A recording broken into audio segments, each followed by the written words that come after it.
Welcome to the next topic, wave behavior.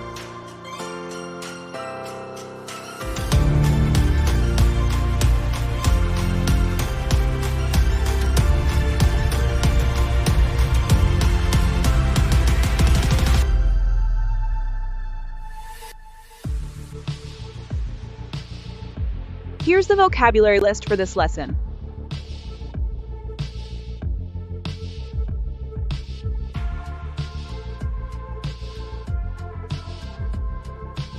Reflection.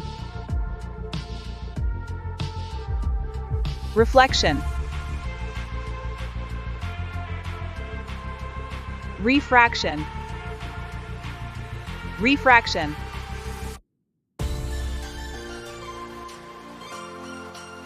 Diffraction. Diffraction. Interference. Interference. Do you remember the sound wave from the previous video? Take a look. When sound travels through a medium, it strikes a surface and bounces back. That's called reflection. That's why you can hear your voice echoing when you shout into a deep canyon or at a big wall. And do you remember the water wave from before? Look again. Water waves change direction when they hit a surface. That's called refraction. Oh, look. Objects seem bent or broken in the water, don't they?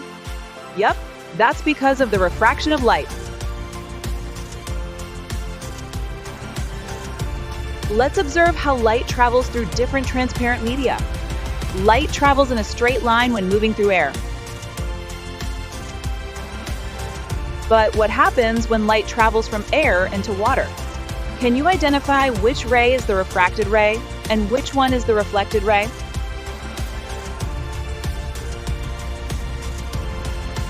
Have you ever been to the beach? Waves spread out when they pass through narrow gaps between rocks. We call this the divergence of the wave, meaning it spreads out from a central point. So, does light, which is also a wave, experience divergence? Yes, it does. When light passes through a narrow slit, it spreads out. That's divergence of light. Let's look at what happens on a rainy day. When raindrops hit a puddle, they create waves that ripple outward. These waves form a circular pattern, with the center at the source of the wave. Now, what happens if we have two wave sources? When the waves meet and overlap to form a pattern like this, it's called interference. What conditions are needed for wave interference to occur? And yes, light as a wave can interfere too. When light passes through two slits,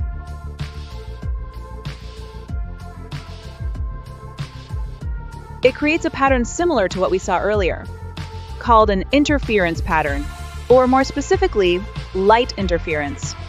This pattern appears on a screen, and it includes interference fringes. So, what causes these interference fringes? When two waves meet in phase,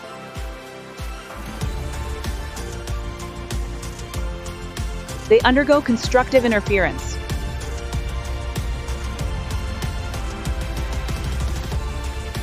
When they meet out of phase, they undergo destructive interference. The result?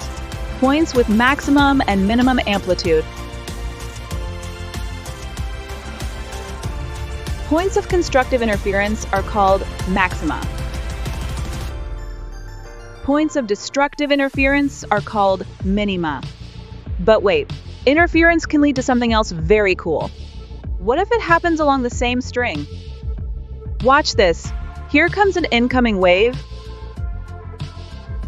and then a reflected wave.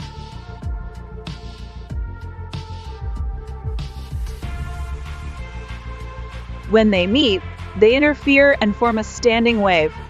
The interference of two identical sinusoidal waves moving in opposite directions creates a standing wave.